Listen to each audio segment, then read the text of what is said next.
Hello and welcome to my channel.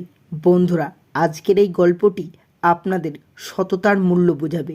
সৎ পথে থাকলে আপনি অবশ্যই একদিন সফলতা পাবেন। তো চলুন জেনে নেই এই গল্পটি।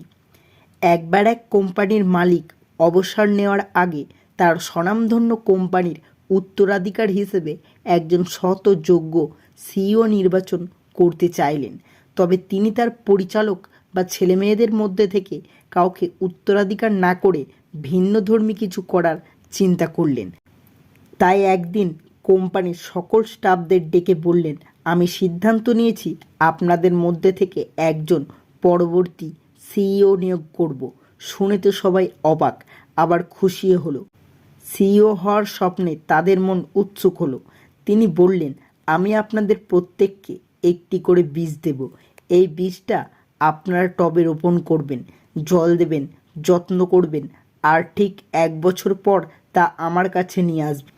আমি তখন ওই বীজ থেকে বেড়ে ওঠা চারাগাছ থেকে বিচার করব কে হবে পরবর্তী সিইও। ওই কোম্পানিতে সৌরভ নামে এক ব্যক্তি কাজ করত। সে সবারই মতো বীজ নিয়ে বাড়ি ফিরল। সৌরভের স্ত্রী একটি টব, মাটি ও সার জোগাড় করলো এবং সেই টবে সৌরভের বীজটি রোপণ করলো। প্রতিদিন সে বীজটির খুব যত্ন করত এবং নিয়মিত সার জল দিত। সপ্তাহ 3 পর তার সহকর্মীরা একে অন্যের সাথে তাদের বীজ থেকে বেড়ে ওঠা চারাগাছ সম্পর্কে বলাবলি করতে লাগলো। কিন্তু সৌরভের বীজ থেকে তো কিছুই জন্মায়নি। এইভাবে 3 সপ্তাহ, 4 সপ্তাহ করে 5 সপ্তাহ পার হয়ে গেল। সে নিজেকে ব্যর্থ ভাবতে শুরু করলো।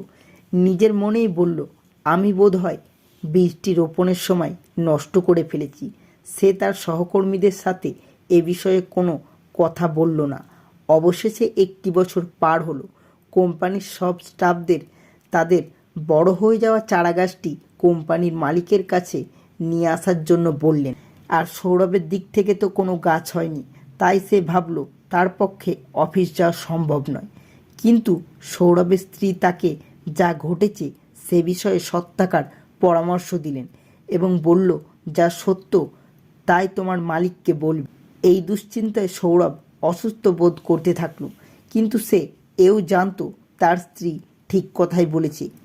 সে তার খালি টব নিয়ে বোর্ডরুমে ঢুকলো। সকলের টবে কি সুন্দর গাছ। সৌরভ তার টবটি রুমের মেঝেতে রাখলো। অনেকেই হাসাহাসি করলো, কেউ কেউ আবার দুঃখ প্রকাশও করলো। মালিক রুমে এসে সবাইকে শুভেচ্ছা জানিয়ে পুরো রুম পরিদর্শন করলেন। তিনি বললেন, আপনারা কি সুন্দর গাছ ও ফুল জন্মিয়েছেন। হঠাৎ তার চোখ গিয়ে পড়ল সৌরভের দিকে। সৌরভ লজ্জায় পিছনে কোথাও লুকানোর চেষ্টা করলো। কোম্পানির মালিক তাকে সামনে আসতে বললেন। সৌরভ খুব ভীত হয়ে পড়ল। নির্ঘাত সে আজ তার চাকরি হারাবে। মালিক জিজ্ঞাসা করলেন, কি ব্যাপার সৌরভ, আপনার বীজের কি হয়েছে? সৌরভ তাকে সব খুলে বললেন। কোম্পানিটির মালিক সবাইকে বসতে বললেন, শুধু সৌরভকে বললেন দাঁড়িয়ে থাকতে। তিনি সৌরভের দিকে তাকিয়ে বললেন, আপনারা নতুন সিইওকে ভালো করে দেখুন, তার নাম সৌরভ। এটা শোনার পর সৌরভ নিজের কানকে বিশ্বাস করতে পারল না এবং অবাক হয়ে গেল। সে তো কোনো চারাগাছের জন্মই দিতে পারেনি, সে কিভাবে সিইও হলো? তখন কোম্পানির মালিক বললেন, 1 বছর আগে আমি প্রত্যেককে যে বীজ দিয়েছিলাম তা সবই ছিল মৃত, কারণ সেগুলো ছিল সিদ্ধ করা। তাই কোনো চারা অঙ্কুরিত না হতে দেখে হতাশ হয়ে আপনারা আমার দেওয়া বীজটি ফেলে দিয়ে নতুন বীজ লাগিয়েছেন। শুধুমাত্র সৌরভ সাহস ও সততার সাথে খালি টব নিয়ে এসেছে, যে টবে আমার দেওয়া বীজটি রয়েছে। তো বন্ধুরা, এই গল্পতে আমরা এটাই শিখতে পারি, সত্যের জয় সর্বদা হয়। যদি সততা রোপণ করেন তবে বিশ্বাসযোগ্যতা অর্জন করবেন।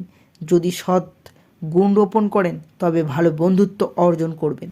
যদি কঠোর পরিশ্রম রোপণ করেন তবে সাফল্য অর্জন করবেন। তাই কি রোপণ করছেন সে বিষয়ে সতর্ক থাকুন। তা নির্ধারণ করে দেবে ভবিষ্যতে আপনি কি অর্জন করবেন। জীবনকে আপনি যা দেবেন, জীবন আপনাকে তাই ফেরত দেবে।